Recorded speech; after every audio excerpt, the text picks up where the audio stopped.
What's up, everybody? Welcome into this Wednesday edition of Pushing the Pile, brought to you by FanDuel Sportsbook. Make every moment more. Mike Renner, Kyle Long, JP Acosta. Tears on today's show. How are we doing, fellas? Good morning. Morning. Good afternoon. How we doing? I love the Disney shirt, Kyle. Shout out to it's a little tip of the cap to Disney. Mr. D's Donuts in Kansas City. When I played there in 21, they had a great donut shop and coffee shop in the suburb I lived in, and I would get coffee there every morning. Now the donuts are in the locker room every Saturday for walkthroughs. Mr. D's. So if you're in Kansas City, check that out. But yeah, it's one of my favorite t-shirts. I wear it all the time. And good morning. Since we're tearing today, what's the tier 1 donut for you fellas? Ooh. Go ahead, JP. I gotta go with the Krispy Kreme. Whenever the hot donuts ready. Time is on, that's when you gotta go get them. My granddad used to work at the same elementary school I went to, and every day after school we go get a donut from Krispy Kreme, and my mom hated it. She's like, "Why are you giving all my kids sugar like that?" And he's like, "Well, it's because it's good. Ready. Yeah, it's good." And I was like, "Thanks, Grandpa. Well, I'll go work in a restaurant too."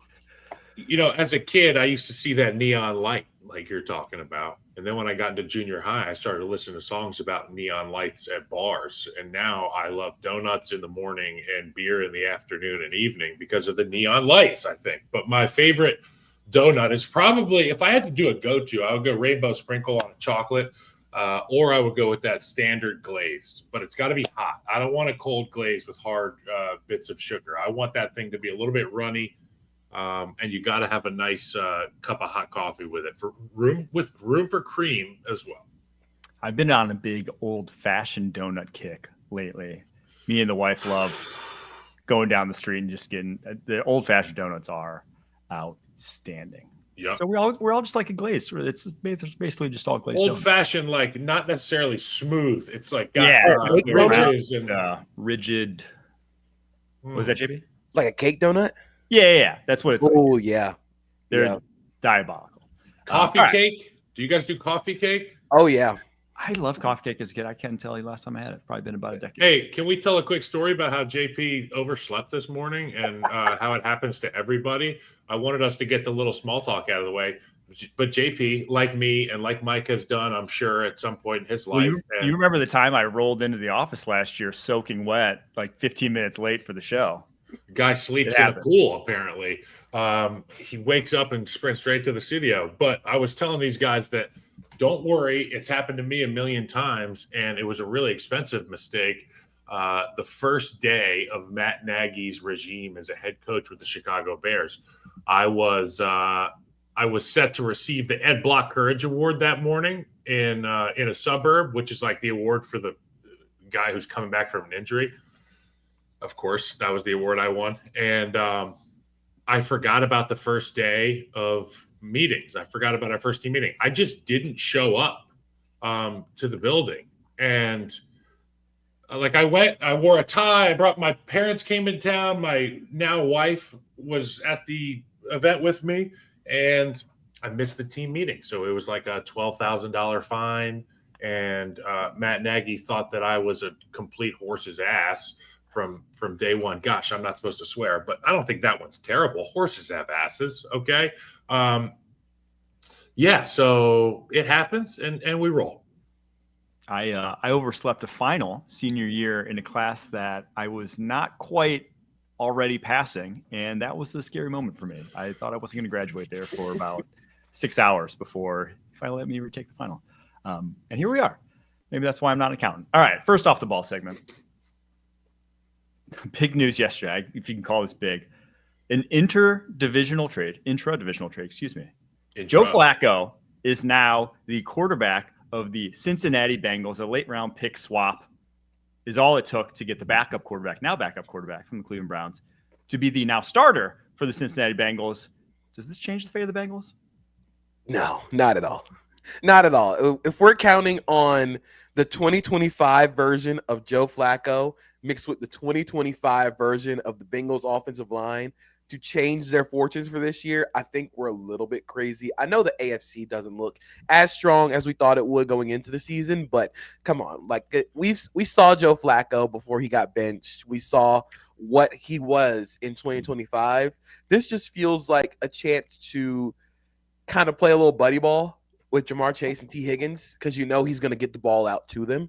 So I think that's really what's going to happen here. He was probably the cheapest veteran trade target on the board, and you still had to give up what? They gave up a fifth or a sixth one. Let's get the exact number here. Browns are sending him for a 6th-round pick to the Bengals in exchange for a 5th-round pick. You got a 5th-round pick for Joe Flacco, which is honestly kind of impressive if you're the Browns. So this doesn't change the fortunes of the Bengals this season, but you can expect a little bit more buddy ball with T. Higgins and Jamar Chase. Where does it get interesting, though? It gets interesting in that Cleveland locker room, don't it? It gets a little bit more interesting, and my ear will be pressed a little bit closer to the earth, because that's one less human being between Shedeur Sanders and being on an NFL football field. Could be interesting. Dylan Gabriel's looked the part, but it's a long season, so something to keep an eye on. Yeah, now the Browns quarterback room, just rookies. It is just those 3rd and 5th rounders there in Cleveland. But I think what this does, even if it doesn't change the fate of the Bengals, is it keeps the receivers happy. You can at least point to and say, hey, we did something. You know, it may not be much. It may not change their fate, but we did something. And I think at least you'll see T. Higgins, Jamar Chase, their involvement be more consistently in the flow of the offense, and not just like, hey, let's throw up a bunch of go balls every game as the way to get them involved. All right, the other news here, and first off the ball. Not quite, I know it's an NFL podcast, but I saw this story yesterday. I'm all in on this topic, and I'm like, we have to talk about this. Because according to them, the staff here at the University of North Carolina, they're the 33rd team. That's what they've been calling themselves, because they're an NFL front office that's just happens to be in college right now. But not only have they been directing their social media and staff not to talk about Drake May and the Patriots, there is, according to a report by WRAL News out of Raleigh, a lot of infighting in the locker room, in the parents surrounding this team. They said, some quotes here, there's an individualistic mindset that starts at the top. There's apparently preferential treatment that's gone on. Some players get better parking, better stadium access than others. Ugh. They're not holding players accountable for missing class and meetings. They're letting the players sell their spare game tickets. Non-travel, this one I think is crazy to me. The non-travel roster players don't get to dress for home games, which is like the easiest win imaginable. That's like the whole point, is like you get these 110 guys, all of them are on the sideline dressed and ready to roll for home games. It gets the energy up. You get those guys not in uniform. It's just all they're going to do is bring the energy down. Parents are told not to approach members of the coaching staff. So as opposed to in the Mac Brown era, apparently he would field calls from players' families. Not the case this year. And then Michael Lombardi, who everybody loves, has been described as rude, nasty, and nobody likes him. He's very nasty, and he types on a typewriter. He types his schedule out every morning on a typewriter. I saw a TikTok about this on the UNC page, and I'm done doing my impression. But seriously, that creeps me out a little bit. Typewriters are cool, but you know what? We are in the year 2025 of our Lord and Savior, and typewriters they're out of here, buddy. So clearly there's more than we understand crumbling at UNC. And I don't know how much of it is solely on Bill Belichick, but it really stinks of what was happening in New England at the end of his tenure as an NFL head coach.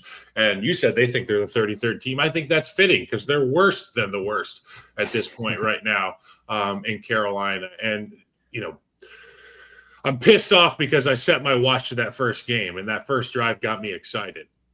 And then I watched the subsequent 26 quarters or whatever it was. And now the tuxedos. No one's watched the subsequent. Now the tuxedos are just kind of weird, huh, Mike? No one's watched the subsequent 26 quarters of this team. They freaking stink, man. And Kirk Street, Hot Mike said, these guys, they just stink. it could not have happened to a nicer guy. Michael Lombardi, if you follow him at all in the media, I hope you didn't, but if you did, like I did, to a semi degree, he was just a jack. Like he was just not nice to anyone. Like he was the quintessential, quick to point out the flaws in everyone else, but never look in the mirror sort of guy, and just could not be happening to a nicer guy, in my opinion. This sort of reminds me of Urban Meyer when he coached the Jags. And I said it when Bill got hired, like this could end up being pretty good, but this has a really, really quick way of turning into Urban Meyer's Jaguars era.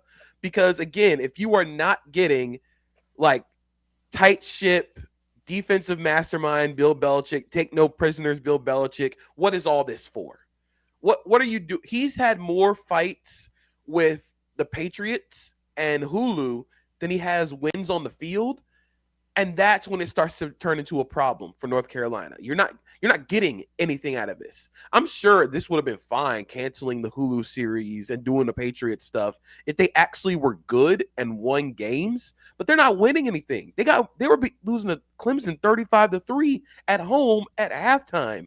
Students were leaving at halftime. Like this has gotten into one and done territory.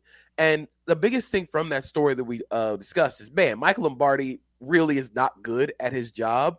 But I'm kind of surprised that Steve Belichick hasn't really turned around this defense, because in 2023 or 2024, I thought Washington's defense was pretty good when he was coordinator. They got him from, I believe, 82nd to 37th in EPA per play, top 10 team in EPA against the pass. And now they're one of the worst teams in football in against the pass and overall defensively. So I don't know what's going on there, but this feels like a one and done scenario. Here's my take, Mike. A lot of people are going to be happy that Hulu has canceled the UNC documentary. I am actually frustrated because I want to see the reaction in real time, fly on the wall type content. I've never seen Bill Belichick and his franchise crumble, and we definitely didn't get to see or hear about it from within in New England. This would give people a real understanding of what it looks like in a building when things just go wrong. And unfortunately, there's a handful of teams in the NFL every year. I know this is a college conversation, but this NFL podcast, there's a few teams in the NFL every year that are kind of going through what UNC is going through. There aren't players missing classes, but there's a lot of disjointed culture and things of that nature. And it would be interesting to see it from a guy who is definitely on the Mount Rushmore of coaches. Yeah. I think it's also, like you said, with Hulu canceling the series, it's also kind of damning to UNC that things aren't going good, so you don't want people to see. I think that's the biggest thing about Hard Knocks, especially in-season Hard Knocks, is they will still show you the teams that are bad. They will still show you when things don't go right.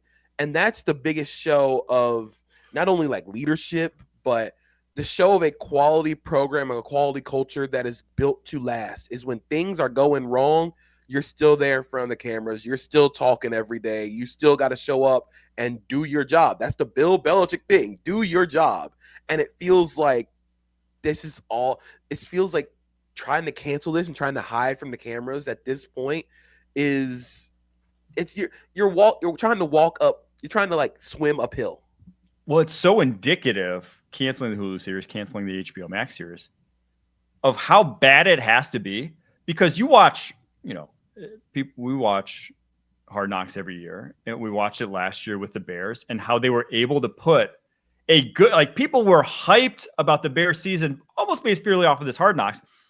And then to like see all the dysfunction that was actually going on in Chicago last year with the articles and the firing of the OC that's come out since, it's like they are able to put a positive spin on just about anything. But if you couldn't do it with this North Carolina team, if you like truly couldn't, that you had to cancel the series, it had to be pretty damn ugly. You can put makeup on a pig, right, Mike? But if the pig is so bad, you might just have to slaughter the pig.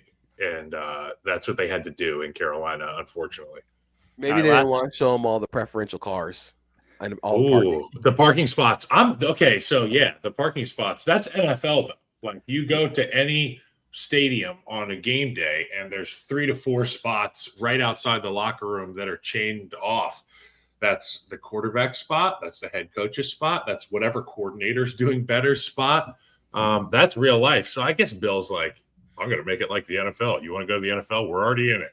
Well, the details there is the preferential parking was going to players that had just signed through the portal that year.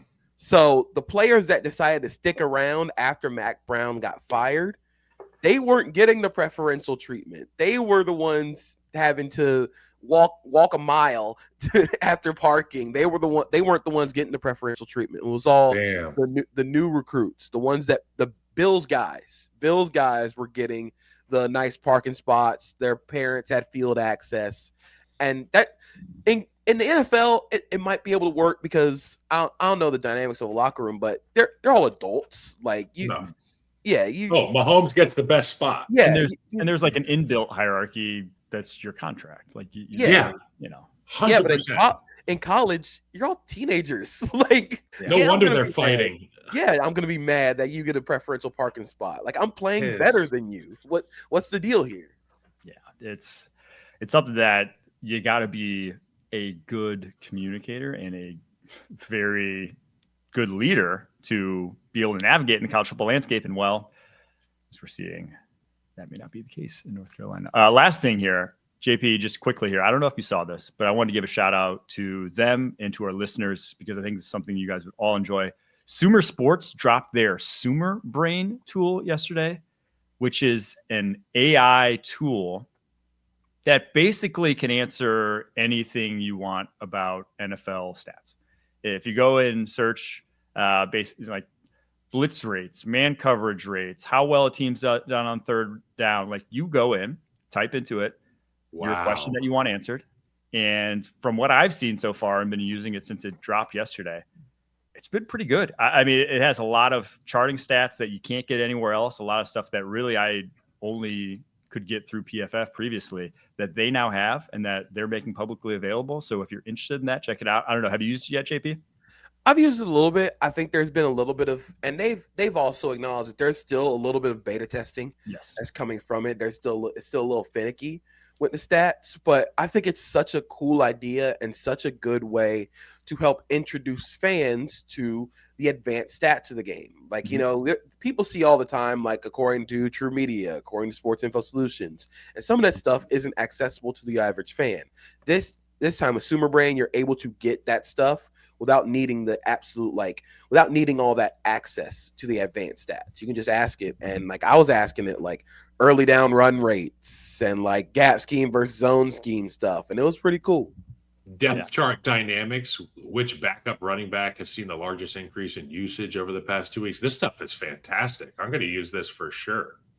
Yeah, I used it to figure out who's had the most starters, missed the most games. Ravens up there with 10 starters, missing 19 games is number one. Number two is surprising, though. The Buffalo Bills have actually been the second most injured team in terms of starters missing games. Defensive players, right? A lot on defense. 7 starters and missed a total of 14 games for the Buffalo Bills. So that one, very cool. And like I said, if you want to know just more, just like any stat you want, basically go ask, and it'll bring it back for you. All right.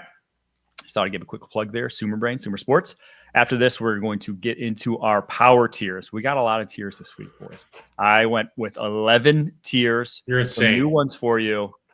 They're going to make sense when we get to them. Let's get to them right after this. Hey, touchdown, TJ Watt. Got him. What a play. Give me Bill, give me 5, give me double time.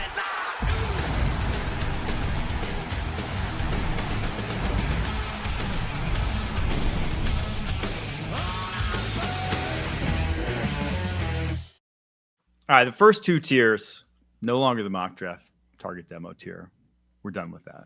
We're moving on to the seats are hot tier. I'm going to do the first 2 tiers in tandem. The seats are hot and the seats are warm. The hot is the Cincinnati Bengals, the Miami Dolphins, Tennessee Titans, and the New York Giants. Those seats are getting pretty hot. For the Giants in particular, like Jackson Dart, your fate's tied to Jackson Dart right now. Not necessarily where you want to be as a head coach, and I just unfortunately don't think it's going to end well for the head coach or the GM there after the season. And then the seats are warmed here. We have the Cardinals and the Panthers. Obviously, anytime you get so enraged on the sidelines that you feel like physically assaulting one of your football players, it's like it's not a it's not a small thing. It's a symptom of a larger problem that is basically the ineptitude, unfortunately, of the Arizona Cardinals and their offense this season. So any disagreements in either of these two tiers? No, not really. Yeah. For the Cardinals, man, it's rough. Especially, I would even argue that you can put the Cardinals in seats hot, because not only did you came in with expectations that this would be the playoff run, that this would be the push for the playoffs. And the only pushing you're doing is to Emery DeMarcado on the sidelines. Like that's not supposed to happen this year. The offense was supposed to take a step forward, and that hasn't happened yet.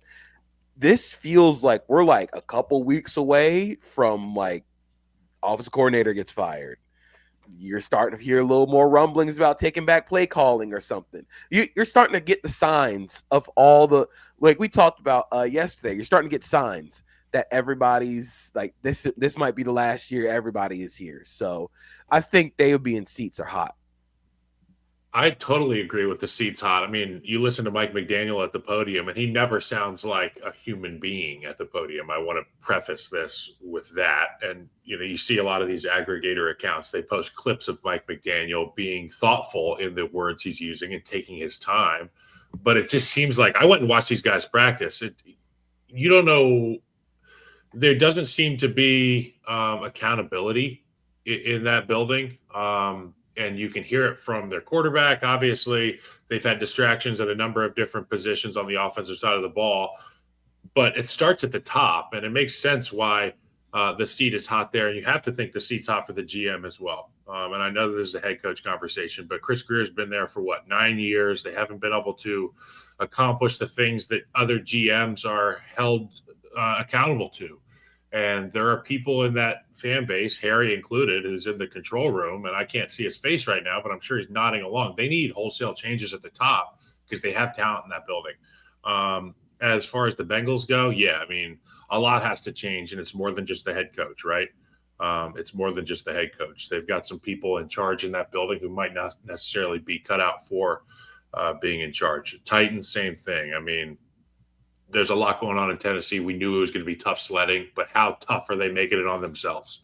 And for the Giants, like you said, he's tied to Jackson Dart, and that's going to be a hell of a roller coaster ride. You look at the schedule leading up to the next 9 weeks for the Giants, they could honestly lose out. I think going back to the Bengals, just real quickly before we move on, the most damning thing for Duke Tobin and basically how they've managed this team is just the inability to sustain success. You have Joe Burrow and, the Holy Grail that everyone's looking for, franchise guy. And you haven't been able to sustain, one, keep him healthy, two, sustain success. You haven't made the playoffs since 2022, 3 straight years with a franchise quarterback that you're not making the playoffs, and the roster's gotten much worse. And, when they hit their peak in like the mid 2010s, they were not able to keep that roster together whatsoever and let big guys like Andrew Whitworth go in free agency, where it's just like they do not maintain rosters well. They can maybe hit one peak, but then they don't sustain and keep them together. I think is just the most damning thing of the Duke Tobin era at this point. All right, next tier. It is the we should not be surprised tier. And you probably aren't surprised to hear that's the Jets and the Raiders. Jets have 1 winning season since 2010. The Raiders have 2 winning seasons since 2002.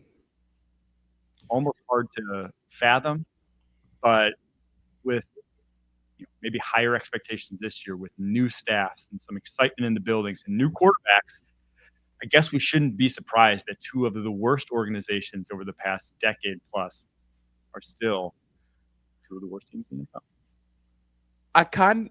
I definitely agree. I do kind of want to push back on the Aaron Glenn. Like everybody's like Aaron Glenn might be one and done, but I feel like the Jets knew that this was going to be a tough year. Aaron Glenn said at his press conference, this is going to take time. This is going to take time to build. The biggest thing is the defense is not good, and I think that's going to change with Aaron Glenn having to actually call plays. But for the most part, offense has kind of moved the ball in scenarios. Like they've been fun with Tanner Engstrand.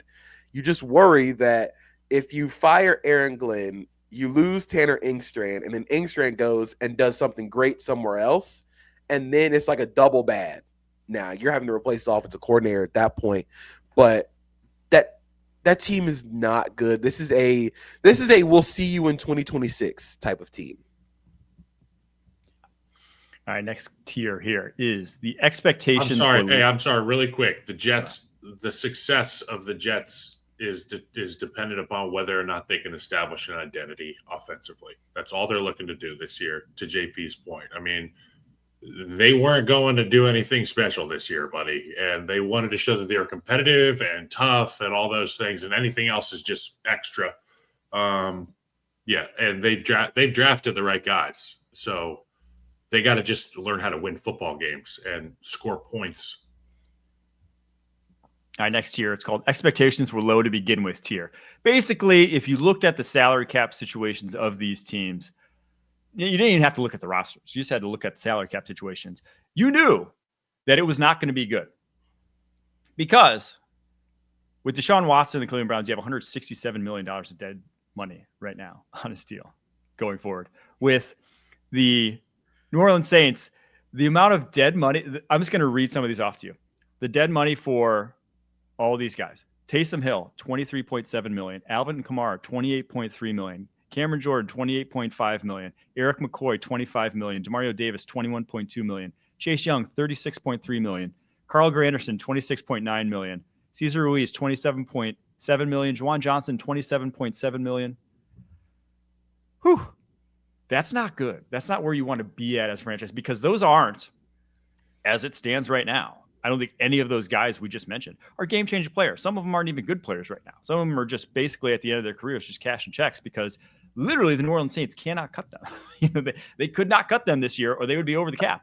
So they knew they were going to be on this roster and have to be. So that's just where those two franchises are, unfortunately, right now.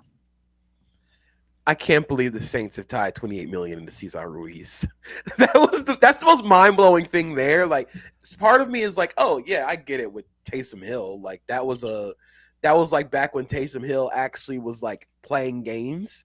Mm-hmm. But Cesar Ruiz and Chase Young having that much dead money tied to them is a damning indictment of where the Saints are right now.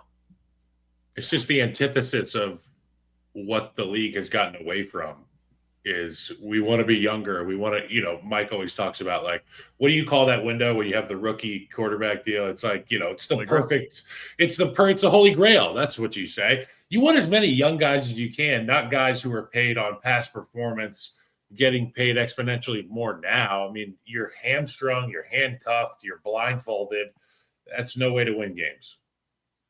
All right. The next tier is called the too banged up to say tier. It's have not seen these teams. And so because of that, I have no clue what to do with them. It's the Ravens, it's the Vikings, it's the 49ers, it's the Chargers. Now the 49ers are 4-1. They just beat the Rams, right? With their backups, they are still a solid team. So they are probably in the best spot of all these teams right now, given that fact. But they still are down a lot of their impact guys. And we just don't know what they're going to be when they get those guys back. And now some of those guys aren't coming back, like Nick Bosa, but all four of these teams right now are just a shell of what they should have been. And because of that, too banged up to say. And it sucks for the 49ers because the rest of the way, like, your only tough games, you got the Bucs this weekend, the Falcons, then you have another game against the Rams, you got another Seahawks game, a Colts game, and then whatever the Titans are, or not Titans, the Bears are. But this is a really winnable schedule. We said going in, if they could just stay healthy, this schedule could probably get them back to winning the NFC West because it was so easy. So it sucks that they haven't been able to stay healthy, because, like, we've seen Kyle Shanahan work magic with Mac Jones as the backup quarterback. So imagine just what he does with a quarterback that's not turning the ball over 3 times. You expected this from the Niners just based on their history and their age, and they're paying guys who are older that are balling. You know what I'm saying?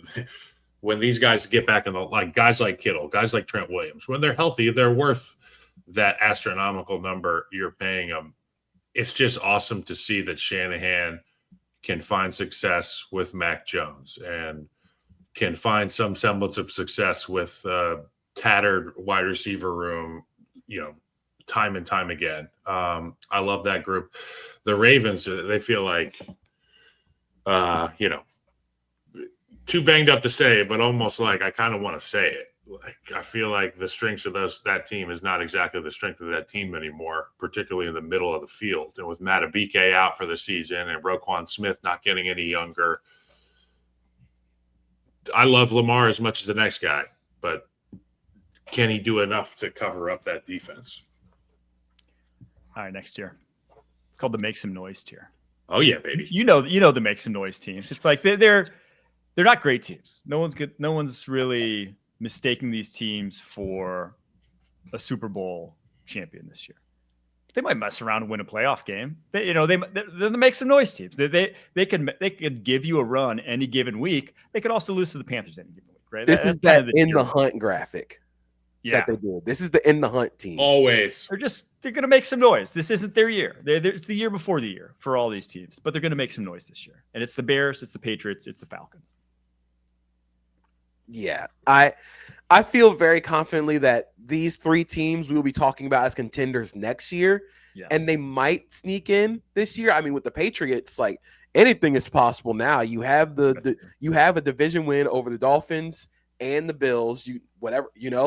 Anything can happen at that point. They have an easy schedule to end, and then the Falcons. I've been a fan of the Falcons offense. If they can just find some consistency, they're like the MLB player or the playoff NBA player who does terrible in the regular season, but then for like 5 stretches right before the playoffs, if they start hitting their shots, if they start putting the ball in play, they're going to be awesome in the playoffs.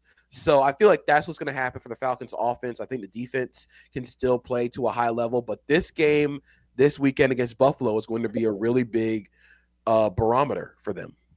What an honor for the Chicago Bears to be on this list with that New England Patriots team who just went to Highmark Stadium. Yep. Went to Highmark Stadium and handled business at the whiteout with their second-year young quarterback, with their new coach instilling a culture in that team. The sky's the limit over the course of the next 10 years for the Bears and for the Patriots.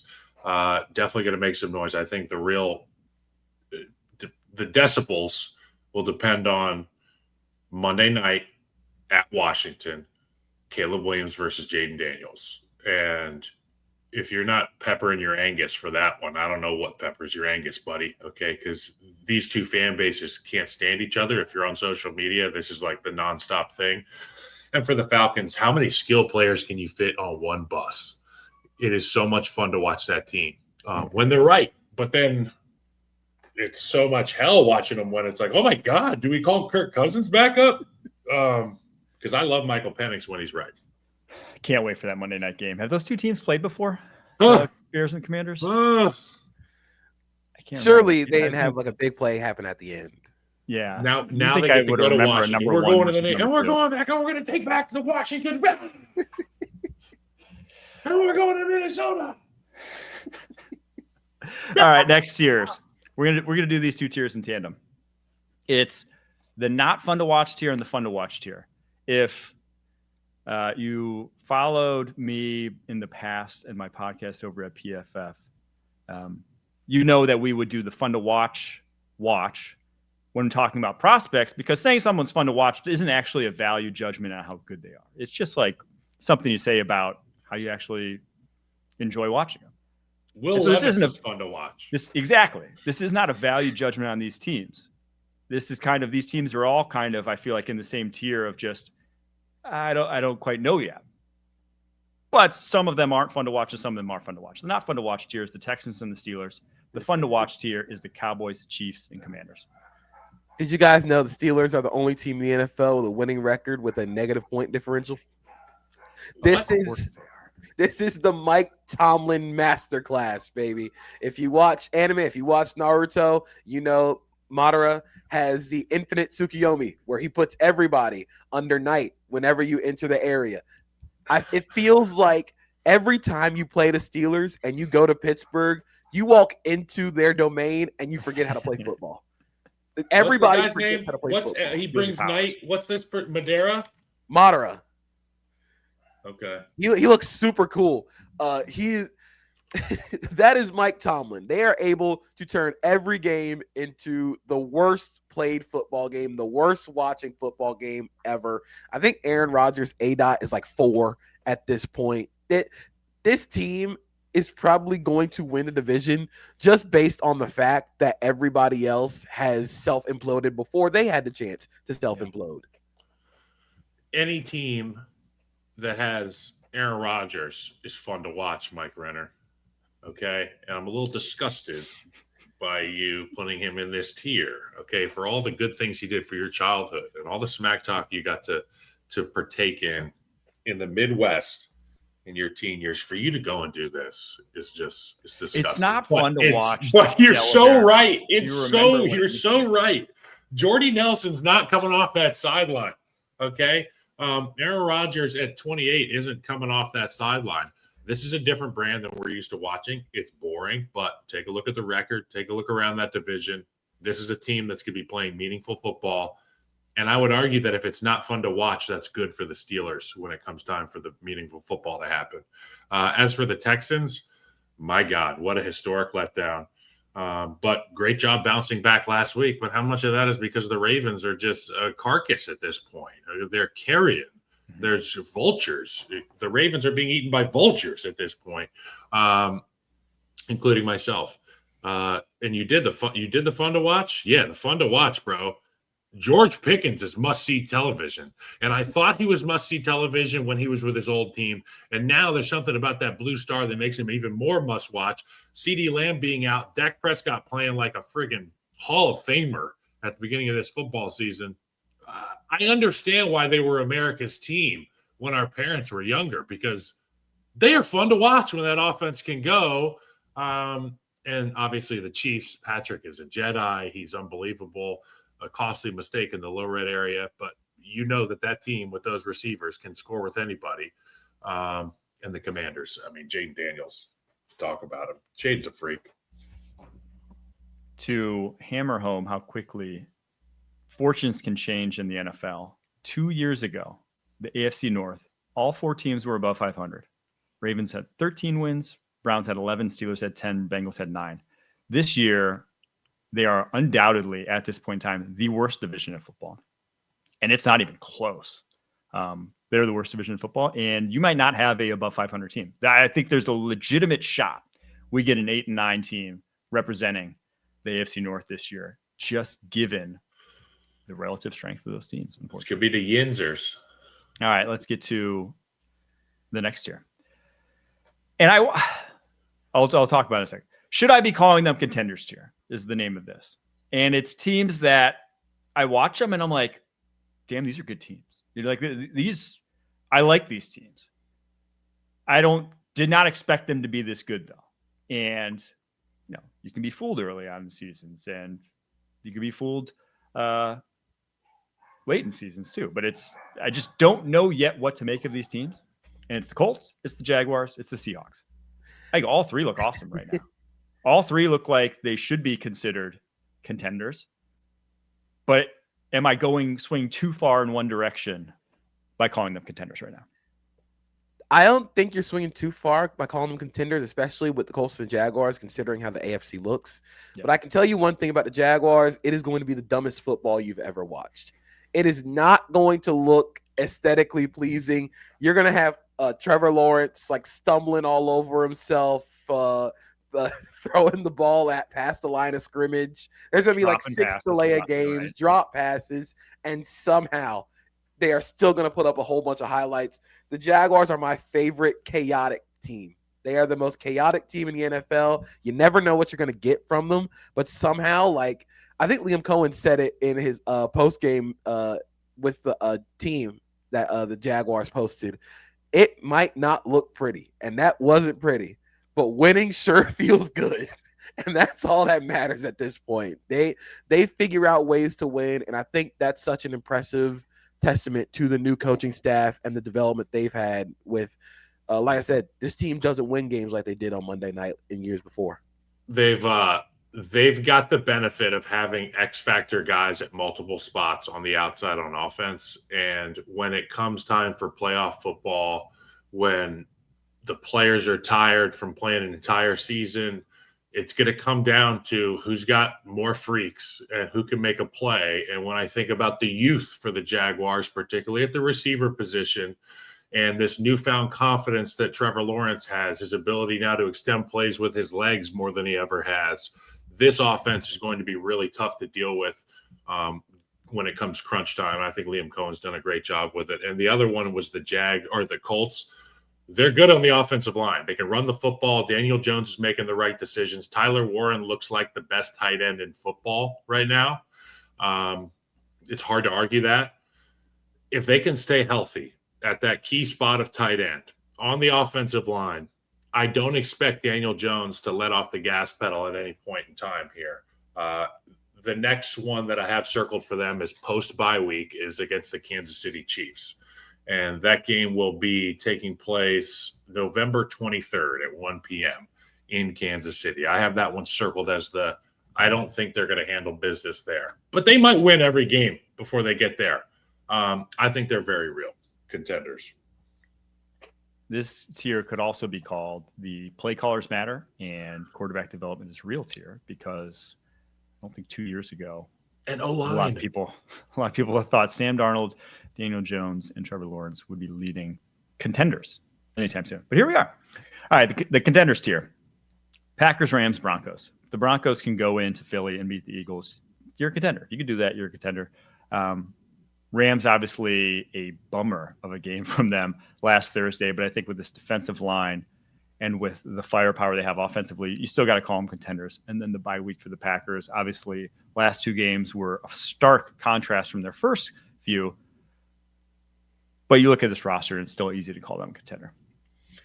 The Rams, this feels like the perfect spot for the Rams, wherein like they have enough to really get after teams that are in the contender spot in the NFC. But the biggest flaws that they have are drastic compared to everybody else in the NFC. They do not have a linebacker or secondary member that they actually trust in coverage. And we saw it against San Francisco.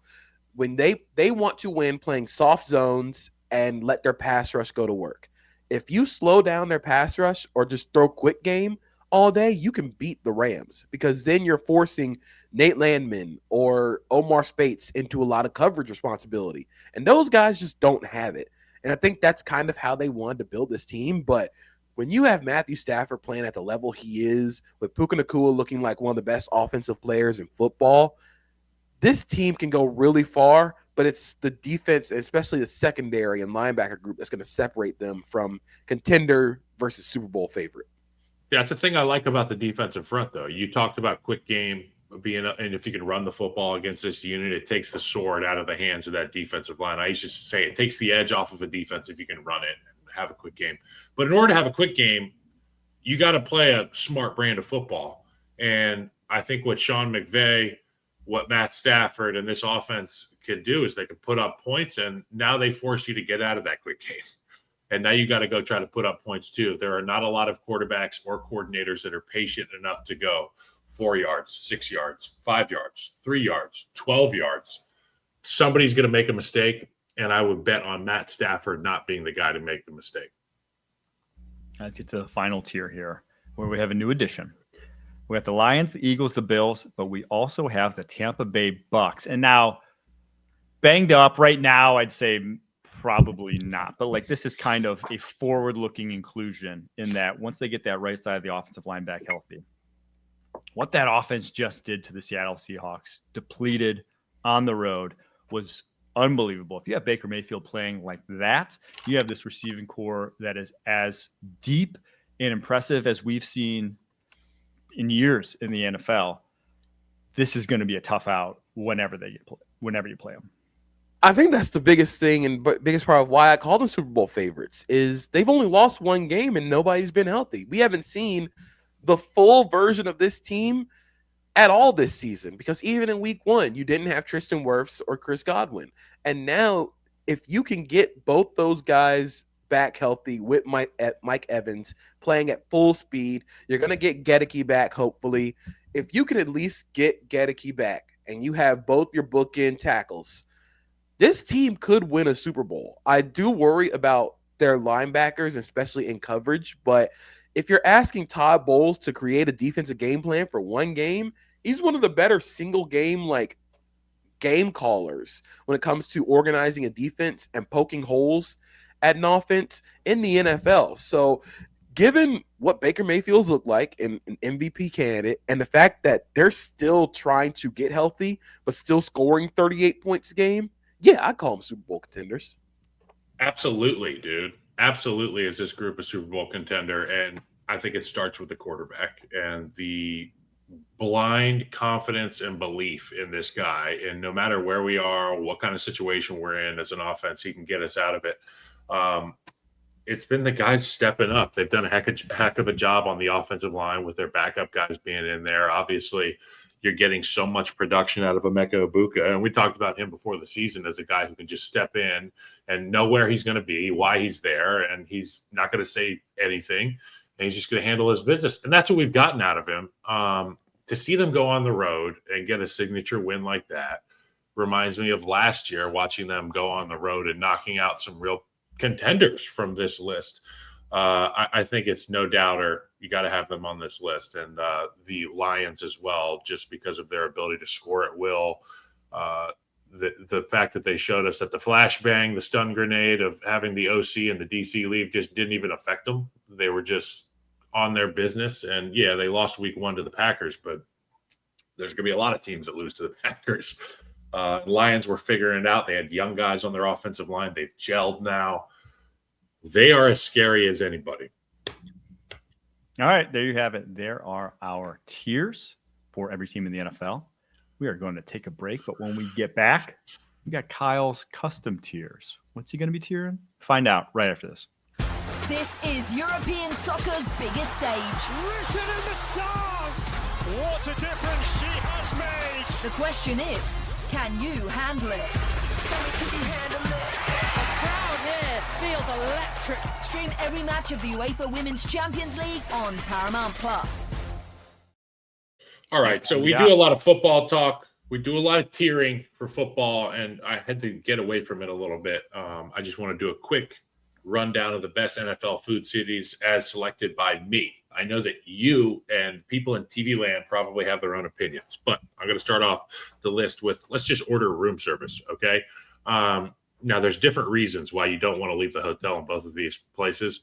Jacksonville, I have heard that it is the largest municipality in the nation in terms of like acreage. I would assume that it might take a while if you're on the road to get to a restaurant because you know how these teams, they like to stay away from the action. And I'm sure that if you're the person who's in charge of logistics, you're putting us out. You're not putting us at Neptune Beach. You know what I'm saying? We're not down there by the boardwalk or what have you, JP. They're going to have us somewhere in the swamp or inland a little bit.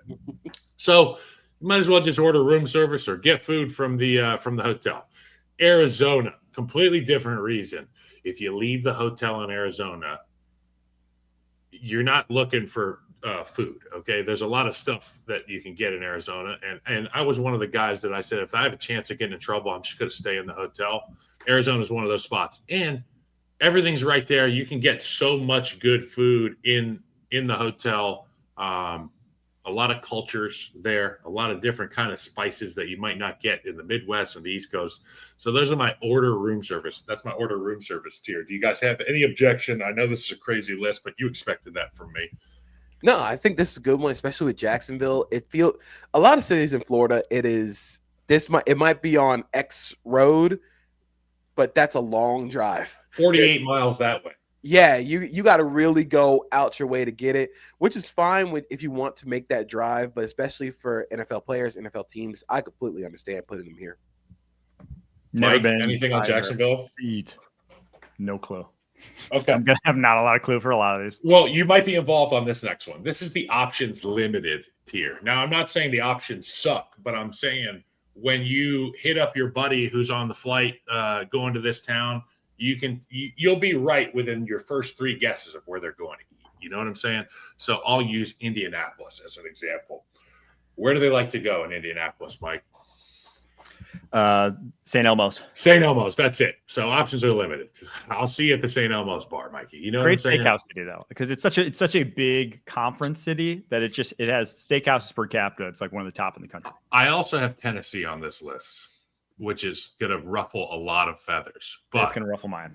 There's only so many styles of Nashville food that you can get. Okay, so like while you may be able to hit up 6 hot chicken restaurants. You might be able to get chicken and waffles, whatever the hell you're into. There's not a lot of range, probably. Okay, you can get a lot of different named stuff, cooked maybe different ways, but it's all the same stuff. Nashville has changed a lot since you were in the league. The foods options there are okay because it's the tourist attraction nature of it, and it's another one of those places where you don't want to leave the hotel because you could wind up in some hot water. Denver. Okay. People are going to be pissed about this. Options limited, but I feel like Denver has leaned into so much of the, it's like Denver. It's the south of the border flavors are everywhere in Denver, and they've leaned into it really heavy. I'm saying options limited because I feel like they've leaned into it so heavy that they have me cornered in terms of what's available. Carolina. All right. Carolina, they do barbecue in Carolina, just like Texas, Kansas City, Chattanooga, Tennessee, but they do it their own way. I think it's a vinegar-based Carolina barbecue. Okay. Which some people don't like. I happen to love. Options limited, but the options are going to be really good in Carolina. Okay. Tampa Bay, options limited. Unless you're looking for late night activities, in which case Tampa Bay has a million late night activities. But again, I want to reiterate, I'm in the hotel. I'm on my iPad. I'm studying. Next one is Washington. Options limited because I'm afraid to go anywhere in DC because I am so deathly afraid of like all the shows that I watch, like House of Cards and CIA people, the Alphabet Boys. They're out. Okay. And you know what? I might be out there getting a little loose in Washington. You never know when you get chucked into an all-black Tahoe with no plates. So options limited. Be careful. And then this is the you'll find something category. And obviously Buffalo, they're synonymous with wings, but, you'll find something. Buffalo's a college town from what I understand. It's got that college town feel to it. I'm sure you'll find something good. Pittsburgh, same thing. I remember when I was playing against Pittsburgh, and my older brother had the 1 o'clock game in St. Louis, and we had a primetime game. I remember going with my mom after our morning meetings, and we met at like a bar, and my mom had like a beer, and we were watching the Rams, and I was eating food. And I remember I was surprised at this tiny little hole in the wall on the side of a hill. Pittsburgh, everything's on a damn hill. So I remember stumbling into this bar, getting some good food. The people were great. I love Pittsburgh. I don't know why people sleep on Pittsburgh. I like Pittsburgh a lot. Green Bay. You want to talk about a town that's changed like Nashville in terms of like there's a ton of stuff there now. Last time I went to Green Bay a couple of weeks ago for NFL Today Plus. It is a booming metropolis in Green Bay now. When I played in the league, there was nothing there. The only thing open past midnight was the cow over there. You could go and get you some milk. But outside of that, everything else shuts down. All the lights in the town are off at, I'll say 10, not midnight. Unless you go to Appleton, Wisconsin. Is that where you stay? Would you stay in Appleton? Paper Valley Sheridan in Appleton, Wisconsin. That's where I used to get my mind right before the game. And you'd be trying to sleep, and you could just hear the bar outside playing F the Bears. What do they say? What's their, they say something along those lines. I'm trying to sleep. They're trying to do that. Green Bay, they got good food. Check out Lombardi's in Green Bay. Baltimore, you'll find something, but this is another one of those like Denver places where they lean so heavily into what they do, JP, that you're like, oh, I guess we got to get what are we getting? We're getting crab cakes, right? Of course. Like, what if I don't want crab cakes? What if my stomach is feeling a little uneasy? The other thing they have is they have what is the name of it? Their beef dish, pit beef sandwiches. Those are fantastic. Okay, it's like charred round of beef. They char it on the outside. It's right, and then they thinly slice it and make the sandwiches with it. It's almost like that Arby's sandwich that you see. Like, we've got the meats. We're not sponsored by them. So you'll find something. And then I go to Cleveland. You're in the middle of the country. I'm sure you'll find something. Cincinnati, same thing. Stay away from that chili, though. That's disgusting. I've come around on Skyline, having lived here a decade. You finally came around on it? I enjoy it. I'd go get it. It's a comfort food for you. It's not even like a comfort food. It's just like, I think it's good now. I used to be like, oh, what is this? And now I legitimately, I will buy the cans at the store and I will eat it at home. I'll add like some ground beef to it and then just JP, what do you think, buddy? No, absolutely not. No chance. I'm not going to argue. Why is it so runny? Why is it so runny? It is runny. It's runny though because you put it over noodles, and it has to. If it wasn't runny, it needs like the sauce. The noodles need the sauce. So if it wasn't runny, it would be dry noodles. If you want to do that, you can just get spaghetti. Again, I'm like not going to convince anyone. It's more like a decade of like eating it every once in a while. All of a sudden, you're like, I kind of want it. It's not good food. But it's like if I'm comparing it to like other fast food options, which it kind of is. Because it's all literally prepared right there already. It's better than fast food for me. So in my opinion, that's the one thing I want to try from there is the Polish boy.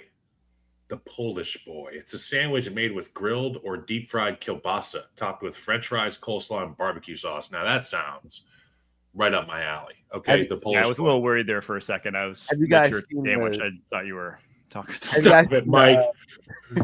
You guys seen the Skyline chili ice cream? I feel like we've gone too far. No, what is it? It's Skyline chili ice cream at Graders. It's ice cream that tastes like Skyline chili. I feel like my God. It's like that quote for Jurassic Park. Scientists always tried to figure out if they could and didn't stop to think if they should. That's great. We have gone too far. There's too much. Enough.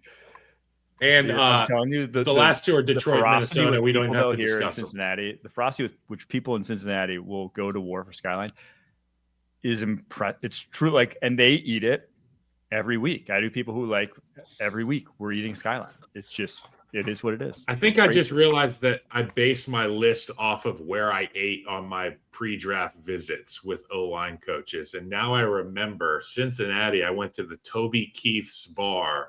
Not there anymore. I love this with bar. Paul Alexander, who gave me his book. Of course he did. On playing piano is a lot like playing offensive line. I forget the name of the book, but shout out to Paul Alexander, who was a gentleman and a scholar. And you know what? Now I know why I put options limited on Carolina Panthers. Options limited. Matsko was the O-line coach for the Carolina Panthers. He didn't know much about me, and he brought me to lunch, and I said, and then he was like, all right, now you say grace. And he made me say grace on a pre-draft visit. And I was like, I don't know if this is like normal, but I did it. I said a hell of a grace, a heck of a grace. Sorry. Well, I hope you didn't say a hell of a grace. So it was good. So that's you'll find something. Now we get into my favorite part. Good grub. Kansas City, without a doubt, one of those spots you can get anything. A lot of different cultural foods in Kansas City. You'd be surprised. It's in the middle of the country, okay? The big industry in Kansas City outside of Patrick Mahomes scoring points is trucking. So you get people from west and east, north and south. My favorite is Joe's Barbecue, by the way. Dallas. This is one of those food fantasy places where I haven't spent a ton of time in Dallas, but I can just close my eyes and imagine the steaks you could get, the Mexican food you could get. I'm sure they got Italians down there. You know what I'm saying? I would have St. Louis on this category as well. Good grub. But St. Louis, they don't have a team anymore. But when I used to go out there, it was good Italian. Fried raviolis, I believe, is their deal. You go look at the arch and you say, damn, look at that arch. fry ravioli. Houston, just a spicier version of Dallas, right? In terms of food, you just go a little bit further south, and you can go. They're near the water there. I know it's humid in Houston. Miami, obviously, fantastic. Philly, they've got their specialty dishes, but again, one of those places where immigration lend itself to innovation culturally and from a dining standpoint. There's got to be everything. I've lived in LA, also on this list. Fantastic. You can eat a $5 meal that's as good as a $500 meal in LA. It depends on which place you go to. And then Atlanta, another one of those food fantasies. I can only imagine the food in Atlanta. What I find myself, my TikTok algorithm is this woman who makes to-go dinners. Have you seen this, JP? And she brings it to people at the car, and she, there's like, no. There's I'm intrigued. Like the boyfriend and the girlfriend are in the car, and this lady's like, okay, let me know what you think. Open it up. And you open it up, and it's like the $20 tray or whatever. And it's like, bam! I'm talking food busting out the thing. And I can only imagine that is in Atlanta, okay? Because it was delicious looking. Oh, man, I'm going to go right now to Atlanta. I can wholeheartedly agree with Atlanta. My girlfriend and I went this past summer. She was speaking at a plant convention. We went to Atlanta for the week. We went to this place called Toast on Lennox that has some of the most incredible breakfast and brunch food you'll ever have. I had this Oreo French toast that was so good. Like, I still think it is my favorite breakfast I've ever had. And everything, there's so much stuff. There's so much things you can get in Atlanta. We went to They've got a lobster sweet potato waffle. Oh yeah, Toast on Lennox. Oh yeah. Everything there was big too. Like, it wasn't like these little portions. It was all big, and it was all so good. The thing I love about the South is that you get certain things that are culturally ingrained in the South, things that have been passed, like, was it Michael Irvin who's like, we're losing recipes? I'm like, no, they didn't lose recipes in the South. You go to the South and you're eating stuff that's been perfected over the course of hundreds of years. That's why I like that kind of stuff. So Atlanta on my list. When I went to the Senior Bowl in Mobile, Alabama, it was like some of the best food I ever ate. Mobile's like great. ever. Elite Eats, New Orleans, Chicago, San Francisco snuck in there. New York, obviously. Las Vegas, you can get anything. You can eat a piece of Toro sashimi that just flew in from the Osaka fish market. Okay, they just flew it in on a Gulf Stream. It was caught 6 hours ago, cut up 3 hours ago. And then Seattle. What an experience. I remember going with Matt Forte. We played the Seattle Seahawks, and we walked around. We played primetime, so we got to walk around on Saturday and Sunday for that matter. That fish market, bro, is crazy. And the international influence in Seattle makes it so I just know that there's some real authentic stuff being crafted in kitchens in Seattle. And there's so much variety. And it's the same thing with Los Angeles, but you say the same about San Francisco and Seattle. There's so much variety that you can get out there that it just makes, like, you never know what you are going to get. If you're in the mood for sushi, you can go get it anywhere in Seattle. You can go get anything you want. And I think that's super cool. Having lived in Cincinnati and having my parents live in Green Bay, having them in the same tier is still throwing me. Well, I'm only in Green Bay on game days. Green Bay's your room service. There's things that are opened seasonally in Green Bay. Like, half the city shuts down outside of football season. But when I was there for week 1, Lions, Packers, like, that place is popping and they got options. I think it's in your order room service tier. I'm just going to say it. Since he's good though, since he's got a solid food scene. Jeff Ruby's, shout out Jeff Ruby's, greatest steakhouse in America. All right, there's our NFL food cities. Let's get to Thursday night football preview. Eagles at Giants. Eagles 7.5 point favorites traveling to MetLife. 41.5 points is the over under. It's a bounce back game for the Eagles here, JP.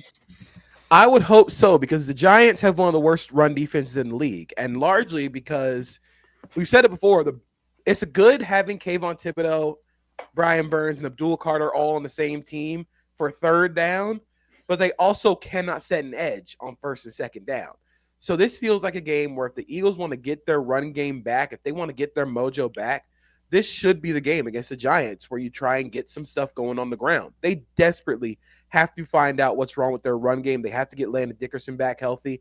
I'm not sure what his status is, but you're hoping you get Dickerson healthy. You're hoping Saquon is 100%. They're getting the Kobe Dean back for this game, which should make some really fun problems to have at the linebacker spot. So I'm curious about this game from a schematic standpoint for both sides because I don't think you trust Jackson Dart to throw the ball against this Eagles team. But I hope the Eagles find a way to get their run game going against this defense because if they can't, then there's a whole lot bigger issues. Something to watch for with Landon Dickerson being rolled up last week and dealing with injury all season. It's something that I dealt with. When he is engaged on blocks, keep your eye on whether or not he's trying to get his legs out of the hole.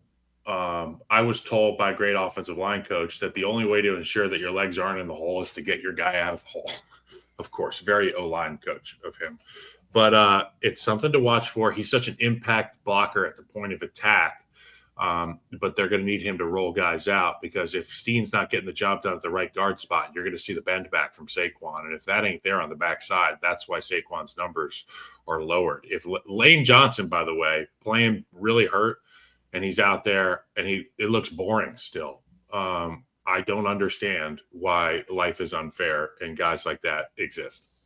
Yeah, two things I'm going to be watching for in this one. One, you already touched on the Eagles running game. Like if it doesn't get back on track this week, shoot, it may never get back on track. And then the other is just Jackson Dart in come from behind situations, must pass situations against a real defense. Because I think this is the first time we're really going to see it. Obviously, last week it was the Saints. Their real defense. I'm sorry, I don't want to slander the Saints like that, but like they're not as good as the Eagles. I want to see what he looks like, and Eagles will probably be out with a lead. Obviously, a 7.5 point favorite suggests that. Second half of this game, if they're down 2 scores, 3 scores, whatever, what does Jackson Dart look like? How does he hold up when he's going to get pressured, when he's going to not have much open? That's what I'm just curious to see in this one. Not a lot of other storylines really exciting me too much. All right, all season long, up to the playoffs, Cash App is sponsoring our locks. We'll track how we're doing each episode with the winner being presented with a Cash App Locks trophy at the end of the season. Kyle, you give your picks on Wednesday since you're on the Thursday show. What are your locks today? Okay, boys. You guys got on me for not giving many last time. So Bills -5.5, Cowboys -3.5, Detroit at Kansas City. They're going over. It's going to get loose, Pete Prisco style. And then Pickens yards, whatever Pickens yards is, 0 receiving yards. I think he's going to beat 0 receiving yards. Stick around. Maybe you'll win that one.